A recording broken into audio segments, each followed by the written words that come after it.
형수가 나를 버린 그날, 나는 23km를 혼자 걸어 집으로 돌아왔다.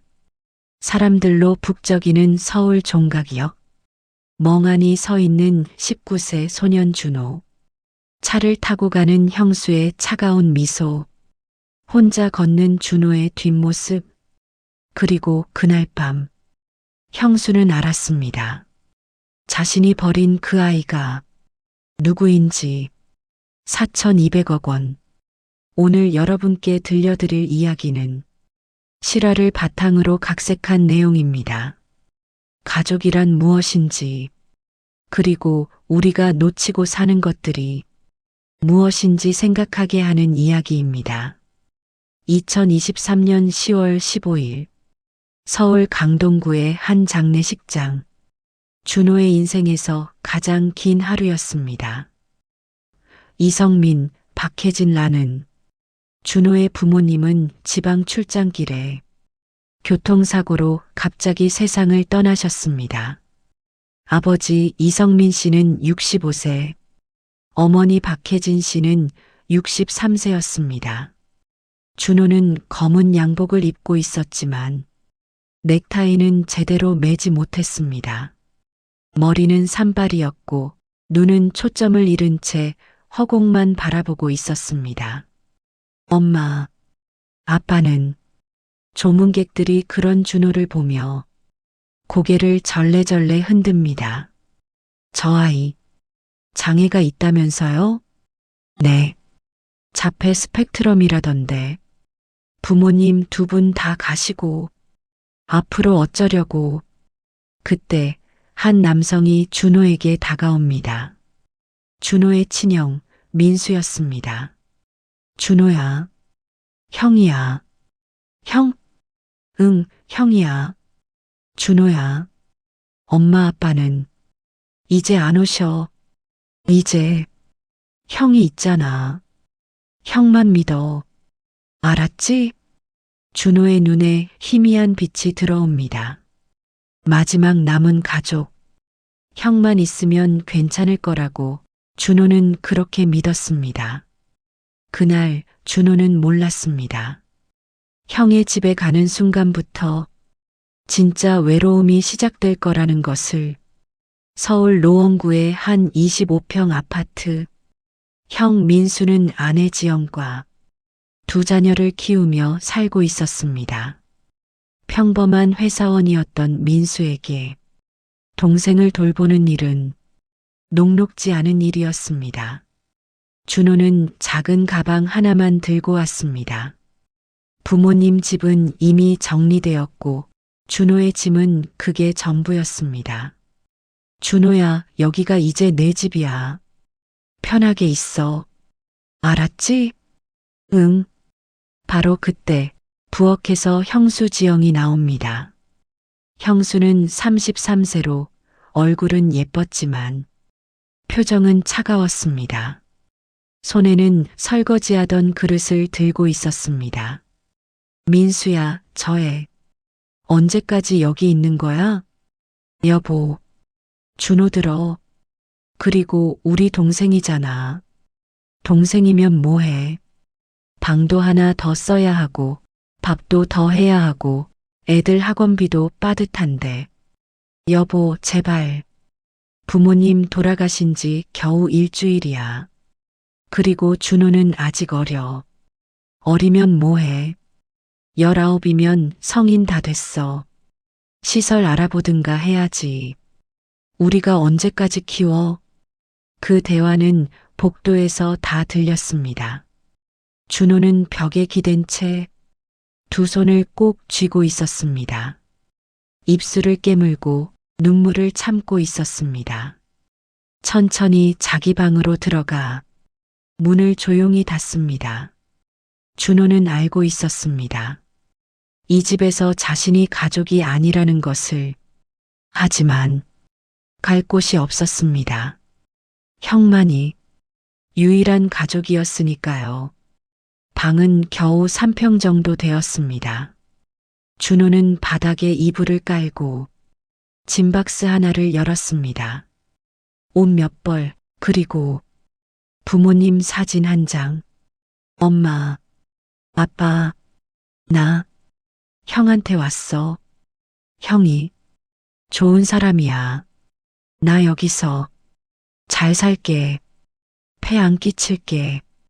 준호는 사진을 가슴에 안고 한참을 그대로 있었습니다.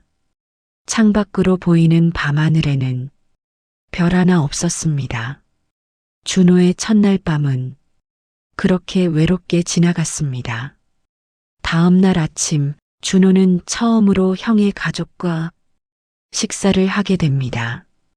형수가 국을 따르고 있었고 형과 아이들이 자리에 앉았습니다.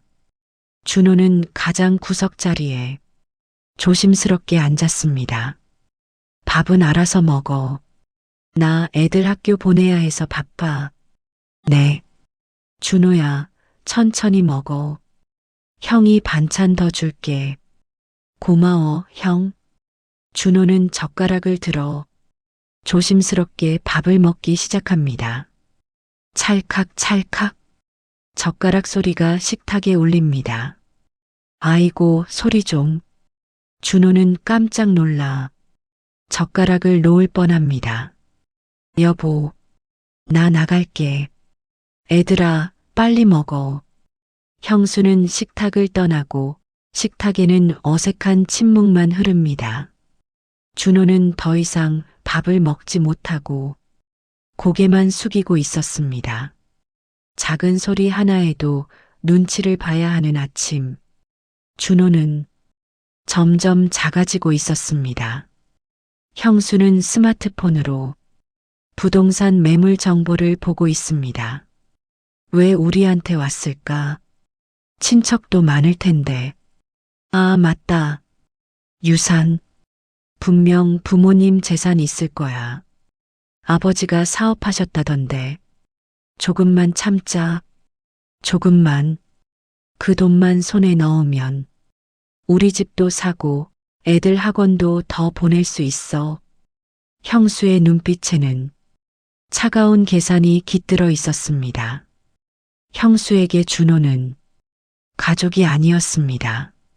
그저 이용할 수 있는 대상일 뿐이었습니다. 하지만 아무도 몰랐습니다. 준호에게 숨겨진 재능이 있다는 것을. 준호는 방에 있던 낡은 노트북을 켭니다. 부모님이 사주신 컴퓨터였습니다. 화면에는 복잡한 숫자와 그래프들이 나타납니다. 화면에는 K-GHOST 로그인 성공 문구가 뜹니다. 준호의 손가락이 빠르게 키보드를 두드립니다. 오늘 코스피 3.2% 상승. 내일은 조정 예상 2% 하락. 환율은 1320원 터치 후 반등.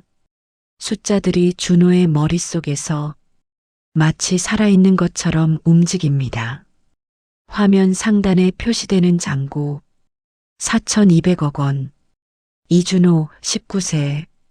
자폐 스펙트럼 장애를 가진 소년.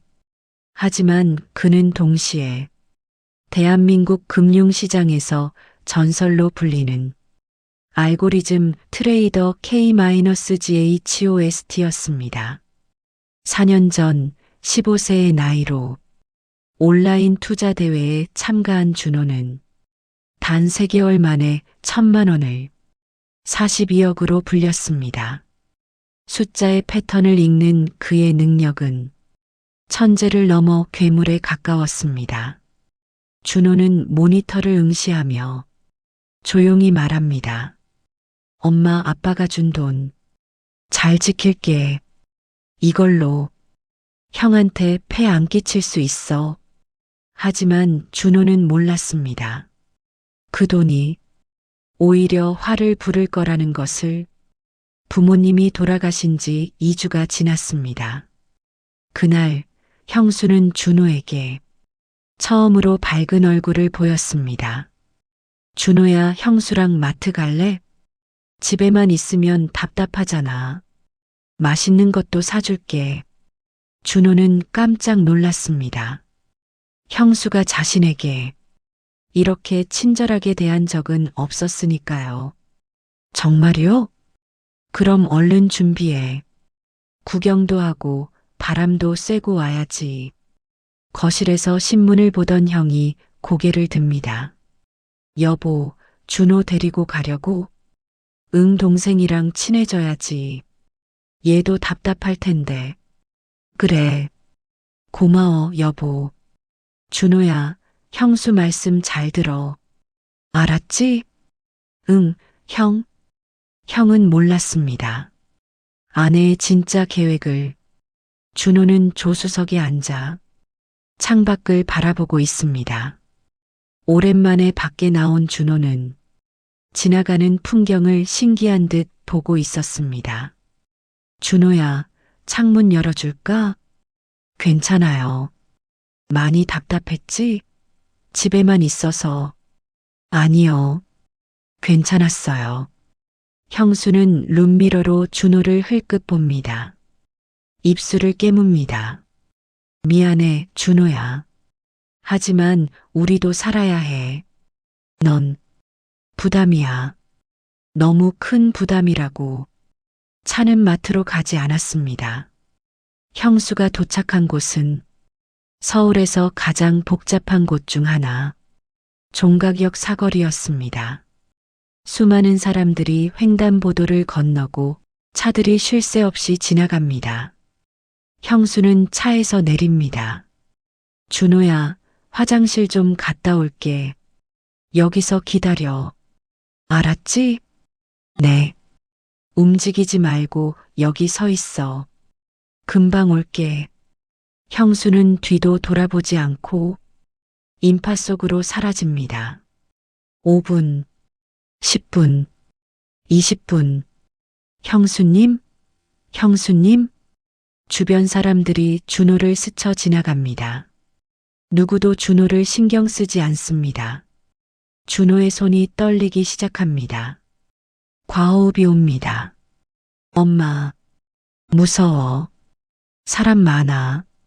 자폐 스펙트럼 장애를 가진 준호에게 복잡한 도심은 악몽과 같았습니다. 소음, 사람들, 예측 불가능한 상황. 모든 것이 공포였습니다. 형수는 차를 몰며 콧노래를 부르고 있습니다. 라디오에서는 경쾌한 음악이 흘러나옵니다. 이제 끝이다. 경찰에 신고하면 보호시설로 보내질 거야. 그럼 우리한테 부담 없고 유산도 어떻게든 되겠지. 신호대기 중 형수는 스마트폰으로 부동산 앱을 엽니다. 이 집 괜찮네. 조금만 기다리면. 조금만. 형수는 확신했습니다. 준호는 절대 혼자 돌아올 수 없을 거라고. 한 번도 가본 적 없는 길을 23km나 되는 거리를. 하지만 형수는 몰랐습니다. 준호가 누구인지.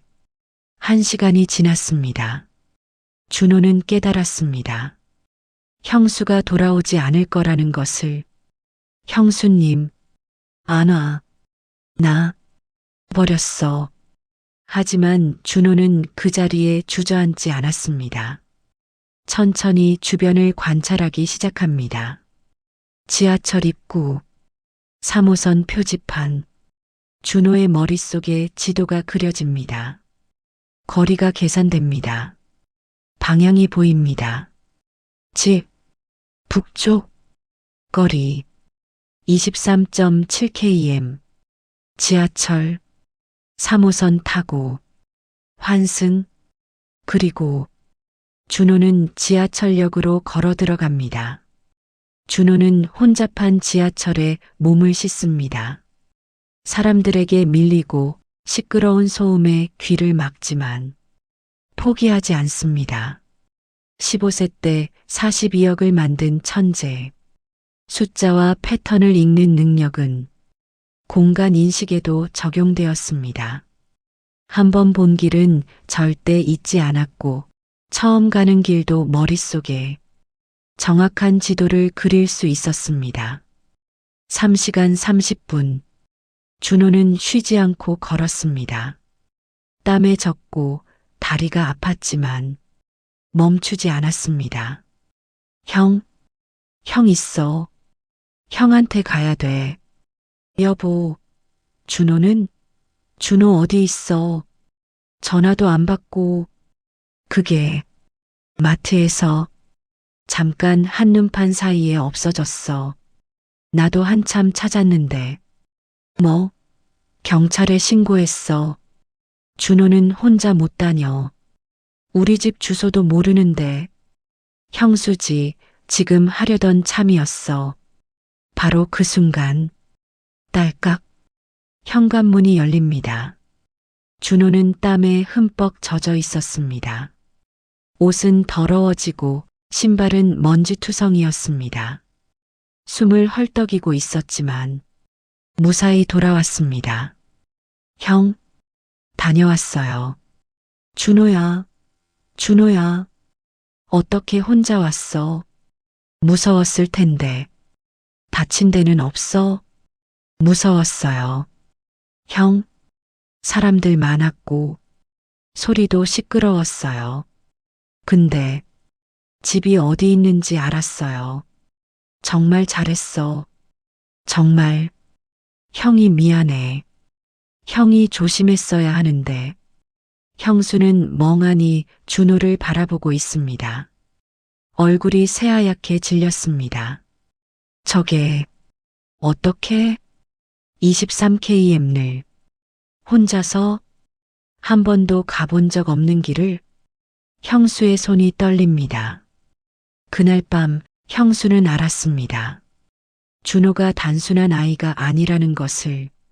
하지만 그 깨달음은 형수를 두렵게 만들었고 더 큰 계획을 세우게 만들었습니다. 준호가 돌아온 날로부터 한 달, 형수는 조용히 기다렸습니다. 그리고 마침내 준호의 유산 소식을 들었습니다. 형은 은행에서 받아온 서류를 펼쳐 놓았습니다. 아버지가 준호 명의로 12억을 유산으로 남기셨네. 12억? 12억이라고? 응. 아버지가 하시던 사업 정리하고 부동산 매각해서 준호가 25살 되면 찾을 수 있대. 그 전까지는 보호자인 내가 관리하고. 보호자? 그럼 당신이 마음대로 쓸 수 있다는 거야?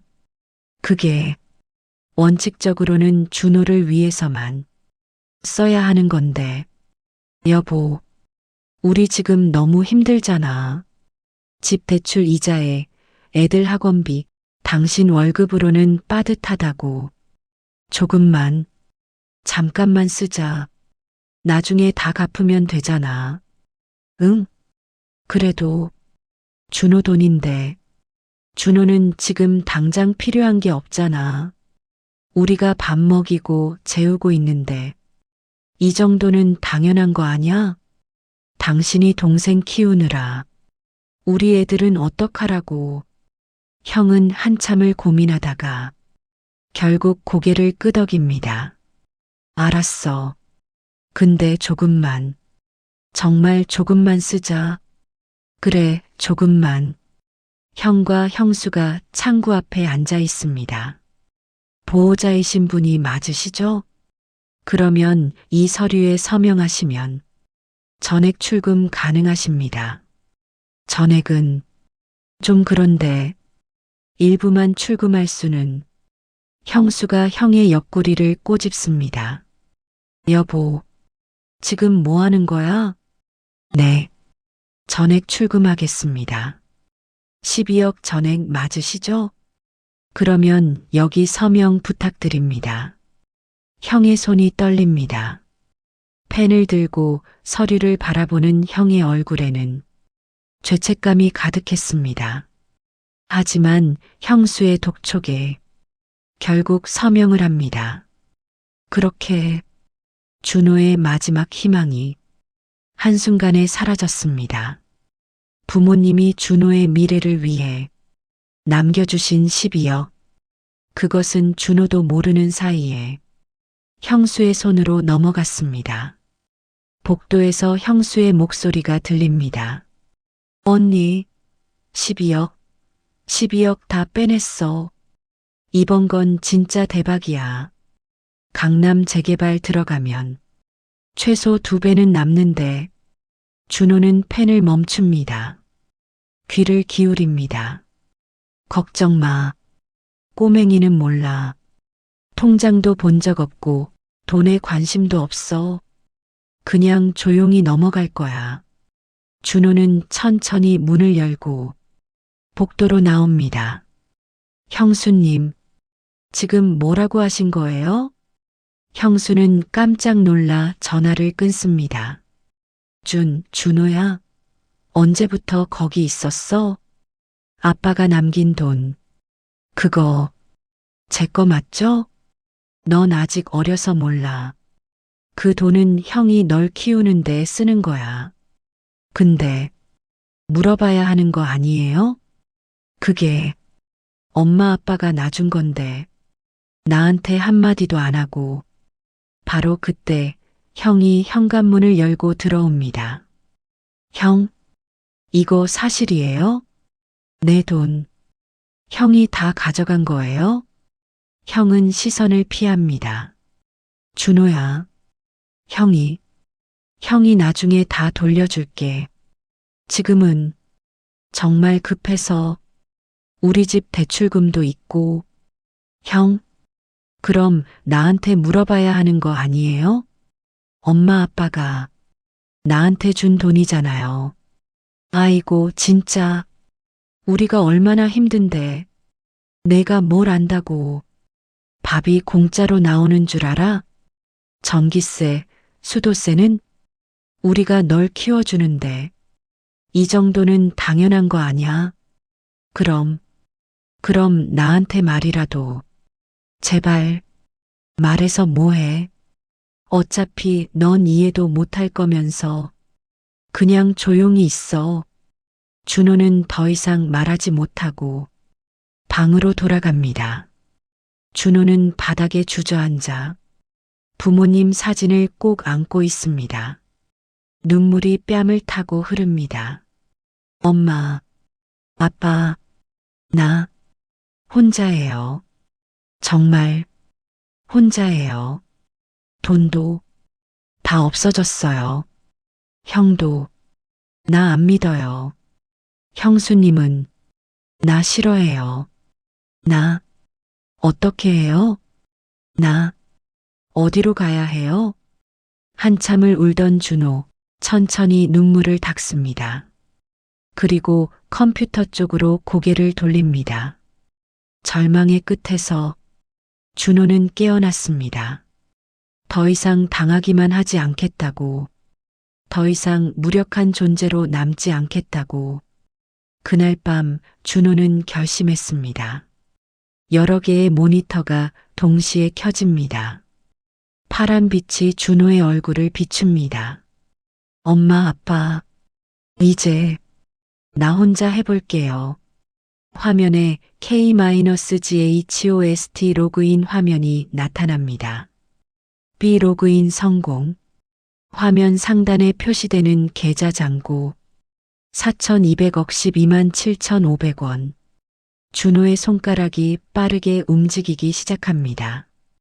형수님, 왜 그랬어요? 근데 괜찮아요. 나 할 수 있어요. 형수님이 한 일 다 기록할 거예요. 언젠가 필요할 거예요. 준호는 형수의 불법 대출 내역, 12억 횡령 기록, 투자 사기 준비 자료까지 모든 것을 암호화하여 저장하기 시작합니다. 12억을 빼앗긴 소년. 하지만 그의 손에는 4,200억이 있었습니다. 준호는 더 이상 당하기만 하는 아이가 아니었습니다.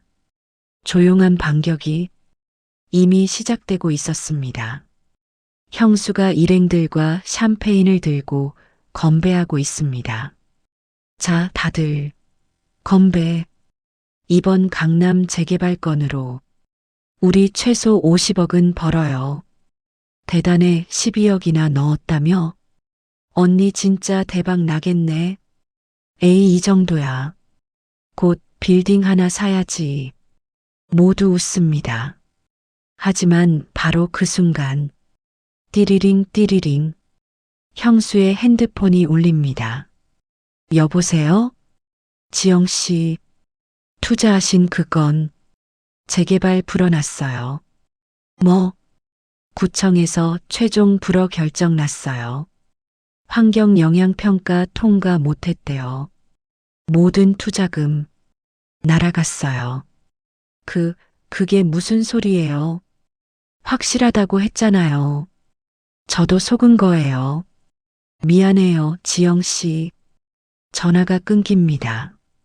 형수의 손에서 샴페인 잔이 떨어져 바닥에서 산산조각 납니다. 쨍그랑. 언니, 괜찮아? 12억이 날아갔어. 다 날아갔어. 형이 퇴근해서 들어옵니다. 여보, 나왔어. 형수는 대답도 하지 않습니다. 여보, 왜 그래? 무슨 일 있어? 12억. 다 날아갔어. 뭐? 재개발 불어났어. 투자금 전액. 한 푼도 못 건진대. 미쳤어? 그럼 준호 유산이 다 날아갔어. 다? 게다가 나 대출까지 받았어. 대출은 왜? 얼마나 받았어? 형수, 8억. 8억? 미쳤어. 우리 어떡하라고. 준호 돈도 날리고 빚까지. 나도 몰랐어. 확실하다고 했어. 대박 난다고 했다고. 두 사람은 한참 동안 말없이 앉아 있었습니다. 쿵쿵쿵. 현관문을 두드리는 소리가 요란합니다. 지영 씨, 문 열어요. 돈 갚을 때 됐어요. 조금만 기다려 주세요. 다음 달에 꼭 갚을게요. 지난달에도 그랬잖아. 다음 달. 언제까지 기다리래요? 이번 주 금요일까지 안 갚으면 가만 안 둬요. 이자만 3천만 원이에요. 3천만 원. 우리도 먹고 살아야 한다고요. 형은 준호를 빨리 방으로 밀어넣고 문을 잠급니다. 준호야, 조용히 있어. 저 사람들 가면 나와. 알았지? 응. 준호는 방 안에서 문틈으로 밖을 바라봅니다. 형수는 현관문을 박차고 들어와 준호의 방 앞에 섭니다. 너, 나와. 당장 나와봐. 준호는 문을 조심스럽게 열고 나옵니다. 네, 다 내 때문이야. 내가 없었으면 이런 일 없었어. 내가 여기 온 날부터 우리 집안 일이 꼬이기 시작했어. 내 때문에 투자 망했고, 내 때문에 빚쟁이들이 찾아오고, 다 내 탓이야. 저는 아무것도 안 했어요. 닥쳐. 내가 돌아온 날부터 모든 게 꼬였어. 넌 재수 없는 애야. 우리 집의 역병이야. 여보, 준호한테 왜 그래? 애가 무슨 죄야? 당신도 마찬가지야. 당신 동생 때문에 우리 집안 망했어. 당장 시설 보내. 아니면 당신이 데리고 나가든가. 준호는 더 이상 듣지 못하고 방으로 뛰어들어가 문을 닫습니다. 내일 당장 시설 알아봐. 저 애 못 키워. 진짜 못 키워. 우리도 살아야 한다고. 여보, 그래도 준호는 동생이야. 동생이면 뭐해? 우리 애들은 어떡하고. 저 애 하나 때문에 우리 온 가족이 망하는데. 준호는 방 안에 홀로 앉아 부모님 사진을 바라봅니다. 눈물이 흐릅니다. 엄마, 아빠, 나, 괜찮아. 나, 이제 혼자 할 수 있어. 준호는 눈물을 닦고 천천히 컴퓨터 앞에 앉습니다. 준호의 손가락이 빠르게 움직입니다. 준호는 더 이상 기다리지 않았습니다. 형수의 모든 불법 행위를 기록하고 증거를 수집했습니다. 12억 횡령, 불법 대출, 사기 투자, 모든 것이 기록되었습니다. 조용한 반격. 그것은 이미 시작되고 있었습니다. 빚에 쫓기던 형수는 마지막 계획을 세웁니다. 형수는 서류를 위조하고 있습니다. 준호 이름으로 투자금을 받으면 책임은 얘한테 가고 나는 빠져나갈 수 있어. 어차피 애는 몰라. 법적으로도 성인이니까. 완벽해. 프린터에서 서류가 출력됩니다. 투자 동의서 마이너스 이준호. 형수는 서류를 들고 준호의 방으로 향합니다. 준호야, 여기 이름만 써줘. 이게 뭐예요? 몰라도 돼. 그냥 써. 형수 말 안 들을 거야? 투자, 동의서, 이거 이상해요. 준호는 천천히 고개를 젓습니다. 싫어요. 뭐? 지금 나한테 대드는 거야. 당장 써. 안 그러면. 바로 그 순간 띵동 초인종 소리가 울립니다. 30대 후반의 세련된 여성이 들어섭니다. 깔끔한 정장에 자신감 넘치는 표정. 안녕하세요. GF금융그룹 국제신탁부 부회장 윤서라고 합니다. 누구세요? 왜 여기? 윤서는 가방에서 서류를 꺼냅니다. 그 서류, 위조입니다. 이준호 씨 이름으로 불법 투자금을 모으려는 명백한 사기 행위죠. 형법 제347조 사기죄 10년 이하 징역에 해당합니다. 뭐라고? 당신 누군데? 준호 씨, 괜찮으신가요? 네. 윤서는 준호를 형수로부터 멀리 떨어뜨립니다. 지영 씨, 앞으로 이준호 씨의 모든 자산은 국제신탁을 통해 제가 직접 관리하게 됩니다. 더 이상 손댈 수 없어요. 퇴근해서 들어온 형이 상황을 보고 놀랍니다. 이게 무슨 상황이에요? 이준호 씨는 현재 4,200억 원의 금융 자산을 보유하고 있습니다. 쿵.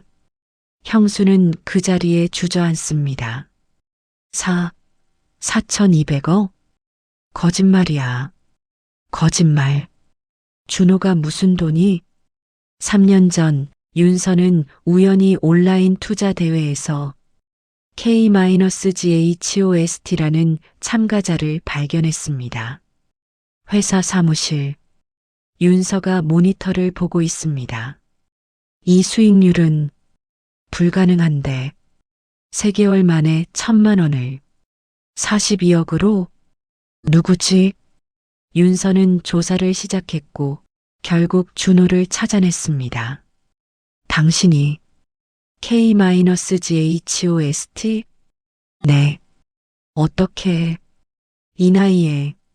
그날 윤서는 결심했습니다. 이 아이를 세상으로부터 보호하겠다고. 준호 씨, 당신의 재능은 너무 특별합니다. 세상은 아직 준비가 안 됐어요. 제가 지켜드릴게요.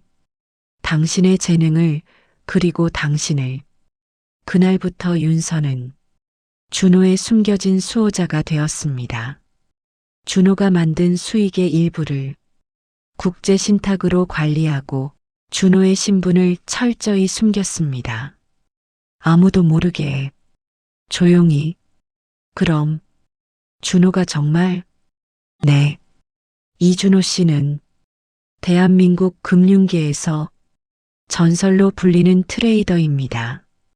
K-GHOST 4년간 단 한 번도 손실을 기록한 적 없는 알고리즘 천재입니다. 그럼 12억은 횡령죄로 고소 가능합니다. 증거는 충분히 확보되어 있습니다. 하지만 윤서는 준호를 바라봅니다. 준호 씨가 원하지 않으시면 그냥 넘어가 드리죠. 모두의 시선이 준호에게 향합니다. 형이 갚으면 괜찮아요. 준호야, 형, 나쁜 사람 아니에요. 그냥 힘들었던 거예요. 알아요. 이제 어떻게 하고 싶으세요? 잘 모르겠어요. 그냥 평범하게 살고 싶어요. 평범하게요? 네. 가족이랑 웃으면서 밥 먹고 아침에 잘 잤니? 라고 인사하고 그런 거요. 윤서는 준호의 순수한 눈을 보며 잠시 말을 잇지 못합니다. 준호 씨는 4,200억이 있어도 원하는 게 그거예요?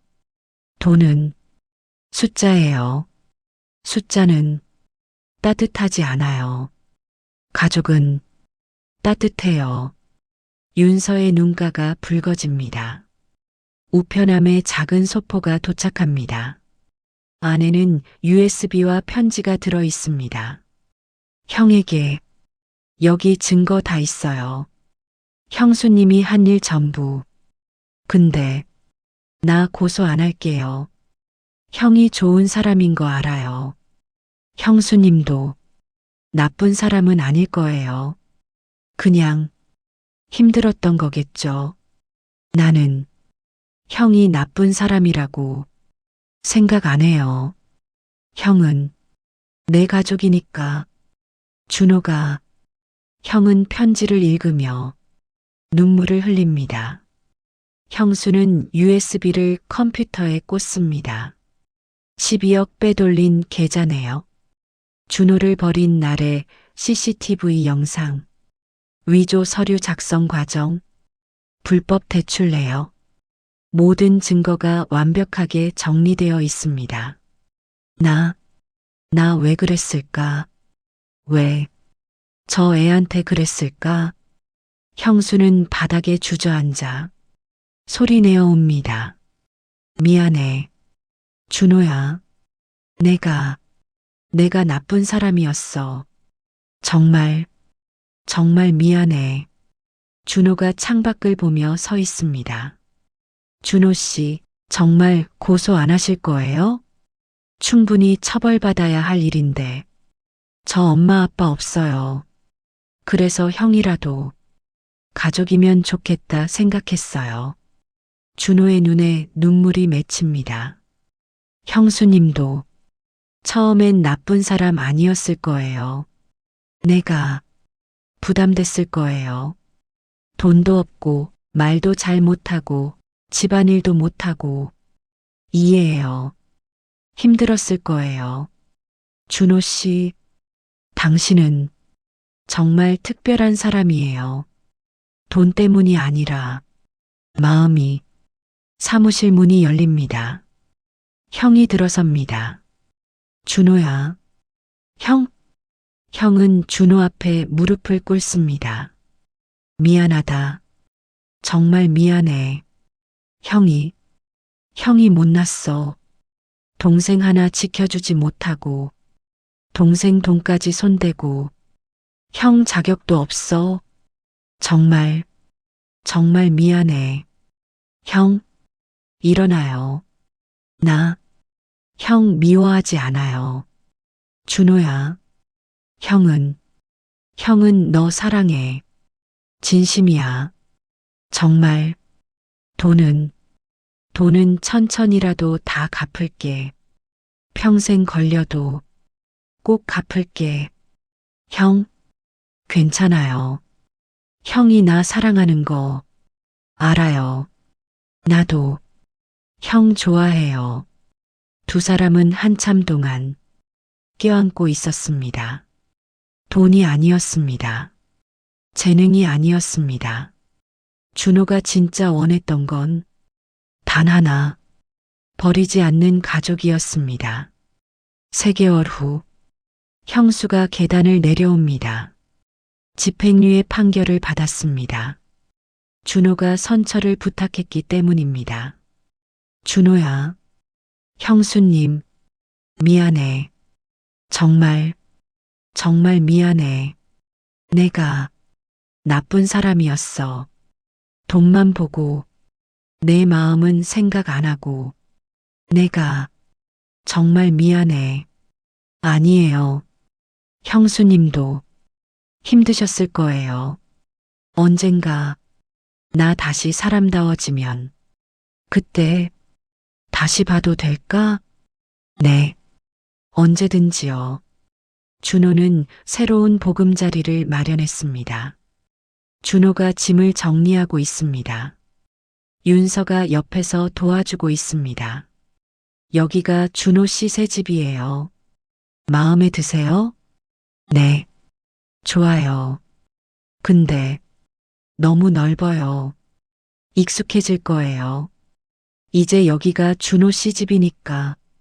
준호는 부모님 사진을 책상에 놓습니다. 엄마, 아빠, 나 이제 괜찮아요. 제대로 된 집도 생겼고 좋은 사람들도 만났어요. 준호와 형이 마주 앉아 있습니다. 준호야, 돈 천천히 갚을게.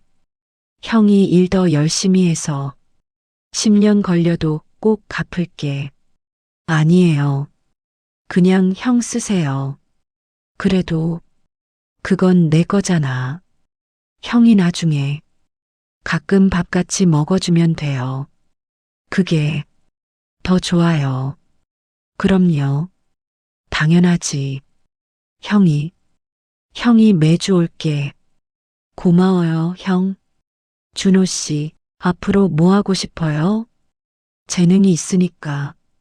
금융계에서 일할 수도 있고, 회사 차릴 수도 있어요. 기부하고 싶어요. 기부요? 네. 나처럼. 가족 없는 애들. 도와주고 싶어요. 혼자 있으면 외로우니까. 윤서는 준호를 바라보며 미소 짓습니다. 좋은 생각이에요. 제가 도와드릴게요. 1년이 흘렀습니다. 준호는 자신의 재산 중 일부를 재단에 기부했고 희망 나눔 재단을 설립했습니다. 준호가 아이들과 함께 웃으며 공부하고 있습니다. 준호 형, 이거 어떻게 푸는 거예요? 천천히. 이렇게 해봐. 하나씩 차근차근. 형은 진짜 똑똑해요. 아니야. 나도 처음엔 어려웠어. 천천히 하면 다 할 수 있어. 많은 사람들이 모였습니다. 희망 나눔 재단을 통해 지난 3년간 500명의 아이들이 새 가족을 만났고 1200명이 장학금을 받았습니다. 이 모든 것을 가능하게 한 준호님께 박수 부탁드립니다. 준호가 무대에 오릅니다. 저는 말 잘 못해요. 근데 하고 싶은 말 있어요. 청중들이 조용히 귀 기울입니다. 저도 한때는 혼자라고 생각했어요. 근데 아니었어요. 곁에 사람들이 있었어요. 형도 있었고, 윤서 누나도 있었고, 지금은 여기 있는 많은 분들이 계세요. 혼자가 아니었어요. 절대. 준호의 목소리가 떨립니다. 여러분도 혼자가 아니에요. 누군가 곁에 있어요. 그걸 잊지 말았으면 좋겠어요. 객석 한켠에 형과 형수가 앉아 있습니다. 저애 정말 대단해졌어. 응, 처음부터 대단했어. 우리가 몰랐던 거지. 무대에 준호가 두 사람을 발견합니다. 잠시 멈칫하다가 미소 짓습니다. 형, 와줬어요? 응. 준호 보고 싶어서. 준호야, 아직도 미안해. 용서해달라는 건 아니고, 그냥 미안하다는 말 하고 싶었어. 형수님, 이제 괜찮아요. 다 지난 일이에요. 너 정말 착하다. 내가 미안해. 세 사람은 어색하지만 따뜻한 미소를 나눕니다. 부모님 산소에 갔습니다. 준호는 꽃을 놓고 조용히 말합니다. 준호 엄마 아빠, 나 이제 정말 괜찮아요. 가족도 생겼고 친구들도 많아졌어요. 혼자가 아니에요. 엄마 아빠가 가르쳐 준 거 마음 먼저 나 잊지 않았어요. 앞으로도 그렇게 살게요. 바람이 불고 나뭇잎이 흩날립니다. 마치 부모님이 대답하는 것 같습니다. 준호, 윤서, 직원들이 회의 중입니다. 다음 달에 새로 10명 입양 예정입니다. 좋아요. 아이들이 좋은 가족 만나면 좋겠어요. 준호 씨가 직접 면담하시죠? 네. 가족은 중요하니까요. 햇살이 따뜻합니다. 준호는 여유로운 걸음으로 걷습니다. 준호는 더 이상 혼자가 아니었습니다. 곁에 사람들이 있었고 그 사람들 또한 준호 덕분에 혼자가 아니었습니다. 가족은 피로 이어진 것만이 아닙니다. 마음으로 이어진 것이 진짜 가족입니다. 준호는 그것을 알았습니다. 그리고 실천했습니다. 여러분도요. 혼자가 아니에요. 곁을 한번 돌아보세요. 분명 누군가 있을 거예요. 시청자 여러분, 긴 시간 함께 해주셔서 감사합니다. 이 이야기가 여러분께 작은 위로가 되었기를 바랍니다. 혼자라고 느낄 때 이 이야기를 떠올려 주세요. 당신도 나도 우리는 혼자가 아닙니다. 구독과 좋아요, 그리고 댓글로 여러분의 이야기도 들려주세요. 다음 이야기도 기대해 주세요. 감사합니다.